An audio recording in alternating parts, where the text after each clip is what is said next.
ഒരു ദിവസം രാത്രി ടൗണിൽ. ഹാവ്, നേരെ ഇരുട്ടി. വേഗം നടക്ക്, വഴിയിൽ ലൈറ്റുമില്ല. ഏ, അതാരാ? നോക്കട്ടെ. ഏ, ക്രാ. അയ്യോ, വാനര മനുഷ്യൻ. അടുത്ത നിമിഷം ഹാവ്. അടുത്ത ദിവസം നഗരത്തിൽ വാനര മനുഷ്യൻ. 10 പേർ ആശുപത്രിയിൽ. കുരങ്ങന്റെ ശരീരവും മുഖവുമുള്ള ഭീകരജീവി ആക്രമിച്ചെന്നാണ് പരിക്കേറ്റവർ പറയുന്നത്. രാജു, കേട്ടിട്ട് തന്നെ പേടിയാവുന്നു. അതെ. 2 ദിവസം കഴിഞ്ഞ്. രാജു, അറിഞ്ഞോ, ഇന്ന് വാനര മനുഷ്യന്റെ ആക്രമണം ഉണ്ടായത്രേ. അയ്യോ. രാജു, ഇനി വൈകണ്ട, നമുക്ക് മായാവിയെ വിളിക്കാം. വൈകാതെ. ഓം ഹ്രീം കുട്ടിച്ചാത്ത. എന്ത് പറ്റും കൂട്ടുകാരെ? ഹായ്, മായാവി.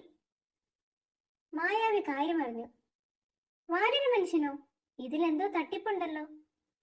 ആളുകൾ ഭയന്നിരിക്കുകയാണ്. എന്തായാലും ഇന്ന് രാത്രി ഞാനത് നോക്കാം. അടുത്ത ദിവസം രാത്രി. ഇവിടെ കുഴപ്പമൊന്നുമില്ലല്ലോ. അതാരാ അവിടെ? ഇനി മുഖംമൂടി കൂടി ധരിച്ചാൽ ഓക്കെ. ഭേഷ്. വിക്രമനും മുത്തു. ഹമ്പ. അപ്പോൾ ഇതാണ് കുരങ്ങു മനുഷ്യന്റെ രഹസ്യം.